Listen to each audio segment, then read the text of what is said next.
സ്വർണത്തെ സംബന്ധിച്ച് അഥവാ പ്രീഷ്യസ് മെറ്റലിനെ സംബന്ധിച്ച് സ്വർണത്തിനെ വിൽക്കണോ വാങ്ങണോ എന്നുള്ള തീരുമാനമെടുക്കൽ വളരെ പ്രധാനപ്പെട്ട ഒരു കാര്യമാണ്. ഒരു ദീർഘകാല നിക്ഷേപം 10 വർഷത്തേക്കോ 15 വർഷത്തേക്കോ ആണെങ്കിൽ നമ്മൾ ഈ വിലയിലും അത് വിൽക്കണമെന്നില്ല. കാരണം സ്വർണം ഒരു ദീർഘകാല നിക്ഷേപം എന്നുള്ള നിലയിൽ അതിനെ സൂക്ഷിക്കാം.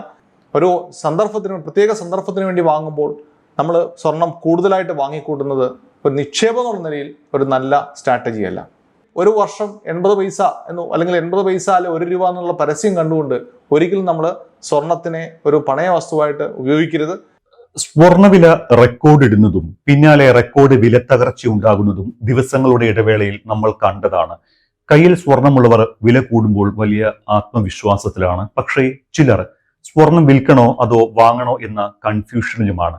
ശരിക്കും ഈ വർഷം ആഗോള രാഷ്ട്രീയ സാഹചര്യങ്ങൾ നോക്കുമ്പോൾ സ്വർണം വിൽക്കുന്നതാണോ വാങ്ങുന്നതാണോ നല്ലത്?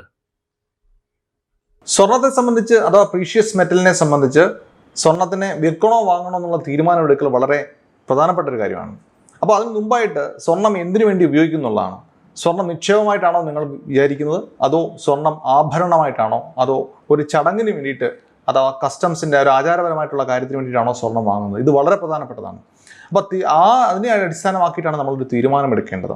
അപ്പോൾ സ്വർണത്തിന് നിക്ഷേപം എന്നുള്ള നിലയിൽ എടുക്കുകയാണെങ്കിൽ അതൊരു ദീർഘകാല നിക്ഷേപമാണ്. ആ ദീർഘകാല നിക്ഷേപത്തിൽ നമ്മുടെ 100 രൂപ നമ്മുടെ മൊത്തം ആസ്തിയിൽ നമുക്ക് 100 രൂപ ആസ്തി ഉണ്ടെങ്കിൽ അതിലൊരു നിശ്ചിത ശതമാനം സ്വർണമായിട്ടും നിശ്ചിത ശതമാനം ഷെയറായിട്ടും അല്ലെങ്കിൽ നിശ്ചിത ശതമാനം മ്യൂച്വൽ ഫണ്ടായിട്ടും അങ്ങനെ വ്യത്യസ്ത കാര്യങ്ങളിലായിരിക്കും നമ്മുടെ നിക്ഷേപം. കുറച്ച് റിയൽ എസ്റ്റേറ്റിലായിരിക്കാം. അപ്പോൾ അങ്ങനെയുള്ള ഒരു കാര്യത്തിൽ നിശ്ചിത അലോക്കേഷൻ്റെ ഭാഗമായിട്ടാണെങ്കിൽ ദീർഘകാല നിക്ഷേപമായിട്ട് സ്വർണത്തെ നമുക്ക് കൈകാര്യം ചെയ്യാം. അതിനെ ഹോൾഡ് ചെയ്യാം. അതിനെ ദീർഘകാല നിക്ഷേപമായിട്ട് നമുക്ക് ഉപയോഗിക്കാം.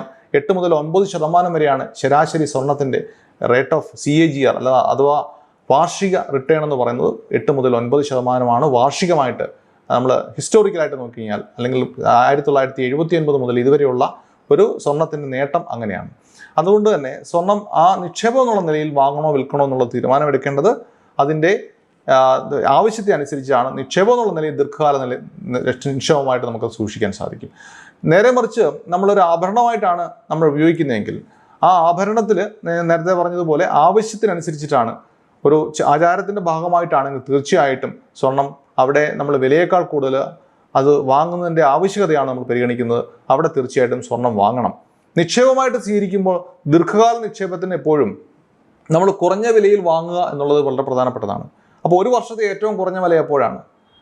നമ്മൾ മാർച്ച് മുതൽ ഫെബ്രുവരി വരെയുള്ള ഒരു കാലഘട്ടം, അല്ലെങ്കിൽ മാർച്ച് മുതൽ സെപ്റ്റംബർ വരെയുള്ള ഒരു കാലഘട്ടം. ആ കാലഘട്ടത്തിലാണ് ഒരു വർഷത്തെ ഏറ്റവും കുറഞ്ഞ വിലയിൽ സ്വർണം ട്രേഡ് ചെയ്യുന്നത്. സെപ്റ്റംബർ മുതൽ ഫെബ്രുവരി വരെയുള്ള ഒരു കാലഘട്ടം പൊതുവേ സ്വർണത്തിൻ്റെ വിലയിൽ സെല്ലിംഗ് പ്രഷർ ഉള്ള ഒരു കാലഘട്ടമാണ്. അഥവാ ആ സമയത്താണ് ഏറ്റവും കൂടുതൽ വിൽപ്പന സമ്മർദ്ദം ഒരു വർഷത്തിൽ നമ്മൾ പരിഗണിച്ചാൽ കാണാൻ പറ്റുന്നത്. അഥവാ സീസണൽ ട്രെൻഡ് നമുക്ക് കാണാൻ സാധിക്കുന്നത്. അപ്പോൾ ദീർഘകാല നിക്ഷേപത്തിൽ കുറഞ്ഞ വിലയിൽ വാങ്ങുക, കൂടിയ വിലയിൽ വിൽക്കുമ്പോഴാണ് നമുക്ക് ലാഭം കൂടുതലാകുന്നത്. അതേസമയത്ത് ആവശ്യത്തിനെ സംബന്ധിച്ച് അങ്ങനെയല്ല. ആവശ്യം ആ ഒക്കേഷനിൽ ആ ഒരു അവസരത്തിൽ മാത്രമേ ഉണ്ടാവുകയുള്ളൂ. ആ അവസരത്തിൽ നമുക്ക് സ്വർണം ആഭരണമായിട്ട് ഉപയോഗിക്കാം. അവിടെയാണ് വാങ്ങണോ വിൽക്കണോ എന്നുള്ള തീരുമാനം എടുക്കേണ്ടത്. പലരും ഈ സ്വർണത്തിന് വില ഉയർന്നു നിൽക്കുന്ന ഒരു സാഹചര്യത്തിൽ പഴയ സ്വർണം വിൽക്കുന്നുണ്ട്. ഇത് നല്ലതാണോ ഒരു സാമ്പത്തിക ലാഭം നോക്കുമ്പോൾ? സ്വർണത്തെ നിക്ഷേപമായിട്ടാണ് കാണുന്നതെങ്കിൽ അത് വിൽക്കേണ്ട ആവശ്യമില്ല. അത് ദീർഘകാലത്തിൽ സൂക്ഷിക്കാം. അത് പണപ്പെരുപ്പത്തിന് എഗെയിൻസ്റ്റ് ആയിട്ടുള്ള പണപ്പെരുപ്പത്തിന് എഗെയിൻസ്റ്റ് ആയിട്ടുള്ള ഒരു ഹെഡ്ജിങ് ടൂളായിട്ട് ഉപയോഗിക്കാം. അതിനെ നമുക്ക് കറൻസി ആയിട്ട് കൺസിഡർ ചെയ്യാം. അങ്ങനെ ദീർഘകാല നിക്ഷേപം എന്നുള്ള നിലയിൽ അത് വിൽക്കേണ്ട ആവശ്യമില്ല. പക്ഷേ നമ്മളുടെ വ്യക്തിപരമായ ആവശ്യങ്ങളുണ്ടാകാം. ആ ആവശ്യങ്ങളെ പൂർത്തീകരിക്കുവാൻ വേണ്ടി ഈ ഒരു വർഷത്തിൽ ഏറ്റവും ഉയർന്ന വിലയിൽ നിൽക്കുമ്പോൾ വേണമെങ്കിൽ നമുക്കത് വിറ്റ് ഒഴിവാക്കാവുന്നതാണ്. സാർ കഴിഞ്ഞ പ്രാവശ്യം സൂചിപ്പിച്ചിരുന്നു 1 ലക്ഷം രൂപയ്ക്ക് വാങ്ങിയ സ്വർണം വിൽക്കുമ്പോൾ 24,000 രൂപയോളം അടുപ്പിച്ച് നഷ്ടം വരുന്നുണ്ട് നമുക്കെന്ന്. അപ്പോൾ നിലവിലെ സാഹചര്യത്തിൽ വർഷങ്ങൾക്ക് മുൻപ് വാങ്ങിയ പഴയ സ്വർണം വിൽക്കുമ്പോൾ ലാഭമല്ലേ? പഴയ സ്വർണം വിൽക്കുന്നത് നല്ലതാണോ? പഴയ സ്വർണം വിൽക്കണോ എന്നുള്ളത് വീണ്ടും ആവർത്തിക്കുകയാണെങ്കിൽ അത് നമ്മുടെ ജീവിതത്തിൻ്റെ ആസ്തിയുടെ അലോക്കേഷൻ്റെ ഭാഗമായിട്ടാണ് സ്വർണത്തെ സൂക്ഷിക്കുന്നത്. ഒരു ദീർഘകാല നിക്ഷേപം 10 വർഷത്തേക്കോ 15 വർഷത്തേക്കോ ആണെങ്കിൽ നമ്മൾ ഈ വിലയിലും അത് വിൽക്കണമെന്നില്ല. കാരണം സ്വർണം ഒരു ദീർഘകാല നിക്ഷേപം എന്നുള്ള നിലയിൽ അതിനെ സൂക്ഷിക്കാം. അതേസമയത്ത് നമുക്ക് പെട്ടെന്ന് നമുക്കൊരു ആവശ്യമുണ്ട്, ആ സമയത്ത് നമുക്ക് വിൽക്കണമെന്നുണ്ടെങ്കിൽ ഈ സമയത്ത് ഒരു നല്ല സമയമാണ് അത് വിറ്റ് നമുക്കത് ലിക്വിഡേറ്റ് ചെയ്യാൻ പറ്റിയ അവസരം കൂടിയാണ്. പല സ്ത്രീകളും സ്വർണ്ണാഭരണ പ്രിയരാണ്. ഈ ജ്വല്ലറികളിൽ പുതിയ ഡിസൈനുകൾ വരുമ്പോൾ പഴയ സ്വർണം കൊടുത്ത് അവർ പുതിയ ഡിസൈനുകൾ വാങ്ങാറുണ്ട്. അവിടെ പണിക്കൂലിയോ മറ്റോ ഒന്നും ഇവർ നോക്കാറില്ല. ഇങ്ങനെ ചെയ്യുന്നത് മണ്ടത്തരമാണ്. അതിനെ നമുക്ക് മണ്ടത്തരം എന്ന് പറയാൻ പറ്റില്ല. കാരണം ഓരോ വ്യക്തിയെ സംബന്ധിച്ചും അവരുടെ സന്തോഷം ഓരോ കാര്യങ്ങളിലാണ് ഇരിക്കുന്നത്. അപ്പോൾ അങ്ങനെ ഒരു സാഹചര്യത്തിൽ നമ്മെ സംബന്ധിച്ച് പഴയ സ്വർണം കൊടുത്ത് പുതിയ സ്വർണം വാങ്ങണം എന്നാണ് ആഗ്രഹിക്കുന്നതെങ്കിൽ തീർച്ചയായിട്ടും അവിടെ നമ്മൾ ഇൻവെസ്റ്റ്മെന്റ് വാല്യൂ അല്ല നോക്കുന്നത്, മണി വാല്യൂ അല്ല നോക്കുന്നത്, അവിടെ നമ്മുടെ ആഗ്രഹത്തിന്റെ പൂർത്തീകരണമാണ്. അപ്പോൾ അവിടെ ആ ആഗ്രഹ പൂർത്തീകരണത്തിന് കൊടുക്കുന്ന മറ്റൊരു വിലയാണ് നമ്മുടെ ആ നഷ്ടം എന്ന് പറയുന്നത്. തീർച്ചയായും പഴയ സ്വർണം കൊടുത്ത് പുതിയ സ്വർണം വാങ്ങുന്ന സമയത്ത് തീർച്ചയായും നഷ്ടങ്ങളുണ്ടാവും. കാരണം അതിൻ്റെ പഴയ സ്വർണത്തിൻ്റെ ചാർജ് അല്ലെങ്കിൽ അതിൻ്റെ തേയ്മാനം പരിഗണിക്കും, പുതിയ സ്വർണത്തിൻ്റെ പണിക്കൂലി എടുക്കുകയും ചെയ്യും, പുതിയ സ്വർണത്തിൻ്റെ GST എടുക്കുകയും ചെയ്യും. ഒരു നിക്ഷേപം എന്നുള്ള നിലയിലോ ഒരു മണി വാല്യൂവിൻ്റെ ആംഗിളിലോ നമുക്ക് അത്തരത്തിലുള്ള പ്രവൃത്തി നല്ലതല്ല. അതേസമയത്ത് നമുക്കൊരാഗ്രഹം അല്ലെങ്കിൽ നമ്മുടെ ഒരു ആവശ്യം എന്നുള്ള നിലയിലാണെങ്കിൽ തീർച്ചയായിട്ടും ആ ഒരു സ്ട്രാറ്റജി പഴയ സ്വർണം കൊടുത്ത് പുതിയ സ്വർണം എടുക്കാം. നമ്മളൊരു ജ്വല്ലറിയിൽ ചെന്ന് സ്വർണം വാങ്ങുമ്പോൾ ആ ജ്വല്ലറിക്കാർ പറയുന്ന പണിക്കൂലി, GST എന്നൊക്കെയുള്ള കണക്കുകൾ പലപ്പോഴും സാധാരണക്കാർക്ക് പിടികിട്ടാറില്ല. ഈ ജ്വല്ലറിക്കാർ തരുന്ന ഡിസ്കൗണ്ടും ഗിഫ്റ്റും ഒക്കെ വാങ്ങി അവർ പറയുന്ന പൈസയും കൊടുത്ത് സ്വർണം വാങ്ങി വരികയാണ് പലരും ചെയ്യാറുള്ളത്. സ്വർണം വാങ്ങുമ്പോൾ എന്തൊക്കെ കാര്യങ്ങൾ ശ്രദ്ധിക്കണം, പ്രത്യേകിച്ച് ഇത്രയ്ക്കും സ്വർണ്ണവില ഉയർന്നു നിൽക്കുമ്പോൾ? സ്വർണം വാങ്ങുമ്പോൾ നമ്മൾ തീർച്ചയായും ആലോചിക്കേണ്ടത് ഇതൊരു നിക്ഷേപമായിട്ടാണോ അതോ ഇതൊരു ആഭരണമായിട്ടാണോ? ഒരു മണിക്കൂറിൻ്റെ ഒക്കേഷന് വേണ്ടിയിട്ട്, ഒരു പ്രത്യേക സന്ദർഭത്തിന് വേണ്ടിയിട്ട് 100 പവനും 200 പവനും വാങ്ങിക്കൂട്ടുന്നവർ പ്രത്യേകം ശ്രദ്ധിക്കുക. ഇതൊരിക്കലും ഒരു ദീർഘകാല നിക്ഷേപമല്ല. നിങ്ങളുടെ 1 ലക്ഷം രൂപ നമ്മൾ സ്വർണ്ണാഭരണമായി മാറുമ്പോൾ അത് 76,000 കുറയുകയാണ് ചെയ്യുന്നത്. ആ 76,000 തിരിച്ച് 1 ലക്ഷമാകാൻ ഏറ്റവും കുറഞ്ഞത് 4 വർഷമെടുക്കും. അതുകൊണ്ട് തന്നെ സ്വർണത്തെ നമ്മൾ ഏത് തരത്തിലാണ് വാങ്ങുന്നത്, എന്തിനു വേണ്ടിയിട്ടാണ് വാങ്ങുന്നത് വളരെ വ്യക്തമായിരിക്കണം.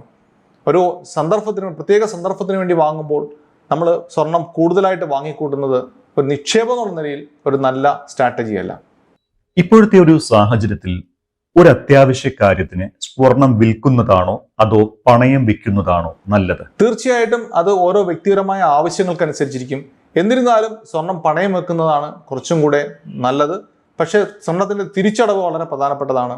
നമുക്ക് തിരിച്ചടവും തിരിച്ചെടുക്കാനുള്ള ശേഷിയും ഉണ്ടെങ്കിൽ സ്വർണത്തെ ഒരു കൊളാട്രലായിട്ട് വെച്ചുകൊണ്ട് തന്നെ സെക്യൂർഡ് ലോണുകൾ വളരെ കുറഞ്ഞ പലിശ നിരക്കിൽ നൽകുന്ന ധാരാളം സ്ഥാപനങ്ങളുണ്ട്.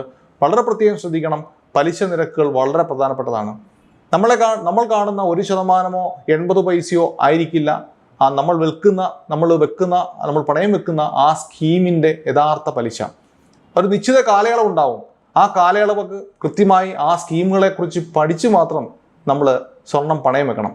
നമ്മൾ വിചാരിക്കും ഒരു വർഷം 80 പൈസ എന്നോ അല്ലെങ്കിൽ 80 പൈസ അല്ലെ 1 രൂപ എന്നുള്ള പരസ്യം കണ്ടുകൊണ്ട് ഒരിക്കലും നമ്മൾ സ്വർണത്തിനെ ഒരു പണയ വസ്തുവായിട്ട് ഉപയോഗിക്കരുത്. പകരം ആ സ്കീം എന്താണ്, എത്ര കാലത്തേക്കാണെന്ന് വ്യക്തമായി മനസ്സിലാക്കി മാത്രം സ്വർണത്തെ കൊളാട്രലാക്കി നമ്മുടെ ബിസിനസ് ആവശ്യങ്ങൾക്കോ മറ്റാവശ്യങ്ങൾക്കോ തീർച്ചയായിട്ടും നമുക്ക് ഉപയോഗിക്കാവുന്ന നല്ലൊരു മാർഗമാണ്. ഇപ്പോഴത്തെ ഒരു സാഹചര്യം വിലയിരുത്തുമ്പോൾ ഈ സ്വർണ്ണവില 1 ലക്ഷം രൂപ കടക്കാനുള്ള സാധ്യതയുണ്ടോ? സ്വർണത്തിന്റെ വിലയിൽ ചാഞ്ചാട്ടം ഉള്ളതുകൊണ്ട് തന്നെ ഈ പറഞ്ഞതുപോലെ അവധി വ്യാപാരകാലം പ്രത്യേകിച്ചും സ്പെക്കുലേറ്റേഴ്സിന്റെ ഇടപെടൽ കൂടുതൽ ഉണ്ടാകുകയാണെങ്കിൽ, അല്ലെങ്കിൽ അതൊരു പ്രധാനപ്പെട്ട ഒരു കാര്യം, ഹ്രസ്വകാലത്തിലെ ചാഞ്ചാട്ടത്തിനുള്ള ഒരു കാരണം ദീർഘകാലത്തിലെ അടിസ്ഥാനപരമായ കാരണങ്ങളാണ് ബാധിക്കുന്നത്. ആ അടിസ്ഥാനപരമായ കാരണങ്ങളിൽ സ്വർണത്തിന് പോസിറ്റീവായിട്ടുള്ള കാര്യങ്ങൾ അല്ലെങ്കിൽ സ്വർണം കയറാനുള്ള കാരണങ്ങൾ കാണുന്നില്ല. അതുകൊണ്ട് തന്നെ സ്വർണം വീണ്ടും 1 ലക്ഷത്തിലേക്ക് ഹിറ്റ് ചെയ്യാനുള്ള സാധ്യത വളരെ കുറവാണെന്നാണ് എനിക്ക് തോന്നുന്നത്. പക്ഷേ ചിലപ്പോൾ ഒരു ദിവസത്തേക്കോ 2 ദിവസത്തേക്കോ ഒക്കെ അങ്ങനെ ഒരു ഫ്ലക്ച്വേഷൻ ഉണ്ടാകാനുള്ള സാധ്യതയും കാണുന്നുണ്ട്. പല വിദഗ്ധരും അഭിപ്രായപ്പെട്ടിരുന്നത് സ്വർണ്ണവില 60,000 രൂപ വരെയൊക്കെ താഴാനുള്ള സാധ്യതയുണ്ട് എന്നാണ്. നിലവിലെ ഒരു സാഹചര്യത്തിൽ അതിനുള്ള സാധ്യത എത്രത്തോളമുണ്ട്? നിലവിലെ സാഹചര്യത്തിൽ സ്വർണ്ണവില 60,000-ലും താഴെ വരാനുള്ള സാധ്യതയുണ്ട്. അതിന് പ്രധാനപ്പെട്ട കാരണം പറയാനുള്ളത്, സ്വർണ്ണവില മുകളിലേക്കും താഴേക്കും വന്ന ഒരുപാട് ചരിത്രങ്ങൾ ലോക ചരിത്രത്തിൽ തന്നെ ഉണ്ട്. നമ്മൾ 2011 മുതലുള്ള സ്വർണത്തിന്റെ വിലയെ പരിശോധിച്ചാൽ 2011 $1,900 ആയിരുന്നു ഒരു ഔൺസിന് ഉണ്ടായിരുന്നത്. 2011 ജനുവരി മാസത്തിൽ $1,300 ഉണ്ടായിരുന്നത് $1,354 ഉണ്ടായിരുന്നത്. അത് 2011 സെപ്റ്റംബർ മാസം ആകുമ്പോഴേക്കും ഏകദേശം 1,900 അക്കാലത്തെ ഏറ്റവും ഉയർന്ന വിലയിലേക്ക് പോകുന്നു. പിന്നീട് അന്താരാഷ്ട്ര മാർക്കറ്റിൽ, അന്താരാഷ്ട്ര വിപണിയിൽ 1900 നിന്നും അത് ക്രമേണ താഴേക്ക് വന്ന് 2013 ആകുമ്പോഴേക്കും അത് 2014 ലെവലിൽ ആകുമ്പോഴേക്കും $1000 ഏകദേശം 50%, 1900 നിന്നും 1000-ലേക്ക്, പിന്നെ ചില മാർക്കറ്റുകളിൽ, സ്പെക്കുലേറ്റീവ് മാർക്കറ്റിൽ $950 വരെ വന്ന സമയങ്ങളുണ്ട്. അതുകൊണ്ട് അന്താരാഷ്ട്ര മാർക്കറ്റിൽ വിലക്കയറ്റവും വിലയിറക്കവും ഒക്കെ ഉണ്ടായിട്ടുണ്ട്. ഇതൊരു ഇന്റർനാഷണൽ കമ്മോഡിറ്റിയാണ്. സ്വർണം 24 മണിക്കൂറും ട്രേഡ് ചെയ്യുന്ന ഒന്നാണ്. അതുകൊണ്ട് തന്നെ സ്വർണത്തിന്റെ വിലയെ സ്വാധീനിക്കുന്ന ഒട്ടേറെ ഘടകങ്ങളുണ്ട്. അന്താരാഷ്ട്ര വിപണിയിൽ അതിന്റെ വില പകുതിയായിട്ട് അല്ലെങ്കിൽ 50% വരെ താഴേക്ക് പോയ സമയമുണ്ട്. അതുകൊണ്ട് തന്നെ നമ്മുടെ മാർക്കറ്റിലും അതോടൊപ്പം തന്നെ താഴേക്ക് വരാനുള്ള സാധ്യതയുണ്ട്. അക്കാലത്ത് പ്രത്യേകിച്ച് 2011 മുതൽ 2014 വരെയുള്ള കാലഘട്ടത്തിൽ ഇന്റർനാഷണൽ മാർക്കറ്റിൽ ഗോൾഡ് പ്രൈസ് വലിയ ഫാൾ ഉണ്ടായിട്ടുണ്ട്. പക്ഷെ നമ്മുടെ മാർക്കറ്റിൽ അത് അനുഭവപ്പെട്ടിട്ടില്ല. എന്തുകൊണ്ടെന്ന് ചോദിച്ചാൽ 44 രൂപ ഉണ്ടായിരുന്ന, 43 രൂപ ഉണ്ടായിരുന്ന ഈ രൂപയുടെ മൂല്യം 64 രൂപയിലേക്ക് താഴേക്ക് പോയി ഡോളറിന് അഗൻസ്റ്റ് ആയിട്ട്. ആ ഒറ്റ കാരണം കൊണ്ടാണ് ശരിക്കും 2011 മുതൽ 2014 വരെ ഗോൾഡ് ഇന്റർനാഷണൽ ലെവലിൽ താഴെ പോയിട്ട് നമ്മുടെ മാർക്കറ്റിൽ അതേ തലത്തിൽ തന്നെ നിന്നിട്ടുള്ളത്. ഇപ്പൊ പലരും വിചാരിക്കുന്നുണ്ടാവും നമ്മുടെ മാർക്കറ്റിൽ ഒരിക്കലും സ്വർണം താഴേക്ക് പോയിട്ടില്ല എന്ന്. കാരണം എന്ന് പറയുന്നത് അതിന് 2 കാരണങ്ങളാണ്. അത് റുപ്പിയുടെ അല്ലെങ്കിൽ രൂപയുടെ മൂല്യശോഷണം വളരെ വലിയ രീതിയിൽ. പ്രത്യേകിച്ചും 54% റുപ്പി മൂല്യശോഷണം സംഭവിച്ച കാലഘട്ടമാണ് 2008 മുതൽ 2014 വരെയുള്ള കാലഘട്ടം. ഈ കാലഘട്ടത്തിലാണ് രൂപയുടെ നമ്മുടെ പണപ്പെരുപ്പ് ഏറ്റവും കൂടിയത്. ഈ കാലഘട്ടത്തിലാണ് സ്വർണത്തിന്റെ വില നമ്മുടെ നാട്ടിൽ ഏറ്റവും കൂടുതൽ കൂടിയത്. പക്ഷേ 2011 മുതൽ 2014 വരെയുള്ള കാലഘട്ടത്തിൽ അന്താരാഷ്ട്ര വിപണിയിൽ ഗോൾഡ് വലിയ രീതിയിൽ ഇറങ്ങിപ്പോവുകയുണ്ടായി. പക്ഷെ അതിന് ആനുപാതികമായിട്ട് ഇവിടെ ഇറങ്ങാത്തതിന്റെ കാരണം ഈ ഒരു കാരണമാണ്, രൂപയുടെ മൂല്യശോഷണമായിരുന്നു. എസ്റ്റേറ്റ് ബിസിനസ്സിലൊക്കെ സംഭവിച്ചതുപോലെ പെട്ടെന്ന് വലിയൊരു ഇടിവ് ഗോൾഡിനും സംഭവിക്കുമെന്ന് ചിലർ അഭിപ്രായപ്പെടുന്നുണ്ട്. അത്രയും ഒരു വലിയ ഇടിവ് വരണമെങ്കിൽ എന്ത് സംഭവിക്കണം? സ്വർണത്തിന്റെ വിലയിലെ വലിയ ഇടിവ് സംഭവിക്കണമെങ്കിൽ ആഗോള ടെൻഷനുകൾ വളരെ പെട്ടെന്ന് പരിഹരിക്കപ്പെടണം.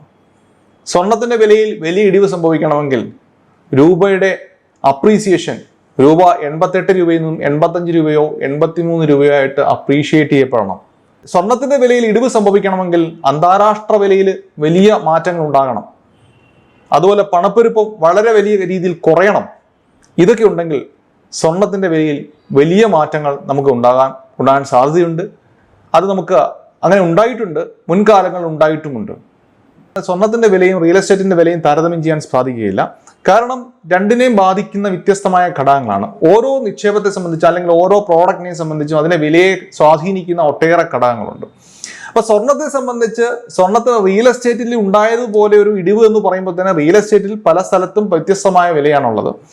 സ്വർണത്തെ സംബന്ധിച്ച് ഇന്നത്തെ നിലയിൽ അതിൻ്റെ ഇപ്പോഴുണ്ടായിട്ടുള്ള ഈ 1.5 വർഷത്തിൽ ഉണ്ടായിട്ടുള്ള വലിയ മുന്നേറ്റത്തിന്റെ കാരണങ്ങൾ ഇന്ന് നിലവിൽ അത്രയും ശക്തമായിട്ട് ഇപ്പം നിലനിൽക്കുന്നില്ല. അതുകൊണ്ട് തന്നെ സ്വർണം മുന്നോട്ട് പോകാനുള്ള സാധ്യത താരതമ്യേന കുറവാണ്. അതേസമയത്ത് താഴോട്ട് പോകാനുള്ള സാധ്യത കൂടുതലുമാണ്.